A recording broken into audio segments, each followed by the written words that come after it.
If you look around Fort McMurray, you notice it's a little slower. The slowness has a lot to do with the drop in oil, and it doesn't affect just the people who work in the oil industry, as local businesses are also feeling the pinch. I think it's affected every local small business in particular, perhaps a little bit more than what we've seen in some of the industrial sector.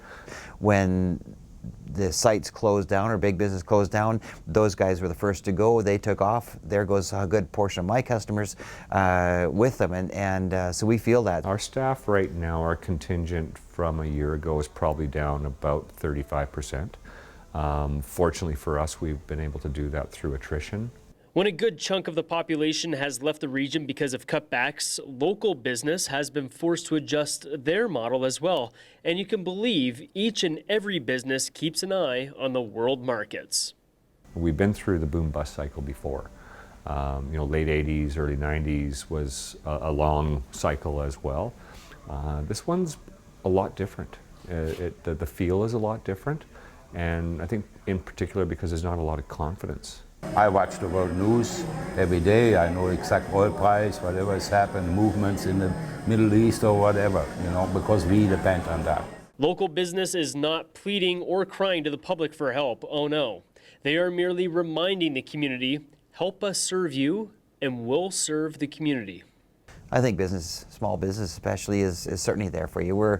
It's our family that's out there playing the sports. It's our staff that are kids are around, and you're just closer to that. Small business in any community, I think, they account for about 70% of the quality of life in any community.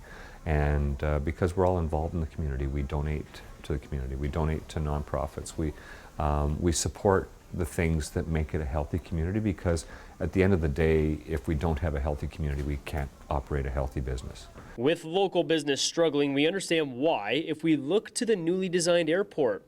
Less people are coming into Fort McMurray by a significant margin than a year ago. We've been tracking the downturn numbers over all of 2015, and it's held fairly steadily at a minus 16% overall. The Fort McMurray area is not bustling like it was a year ago, as business has slowed thanks to the slump in oil. But local business still loves the region and understands the hardship people currently have. One thing I gotta say is I gotta be thankful. It's 25 years in the store. I gotta thank the community of Fort McMurray who have supported us, because we do have some amazing people, and we hear some great feedback from them. So I gotta say that we must say thank you for what you have done, and I just want to say that thanks for doing that, but not to forget us. For Go, looking at the effects of the oil price, I'm Doug Roxburgh.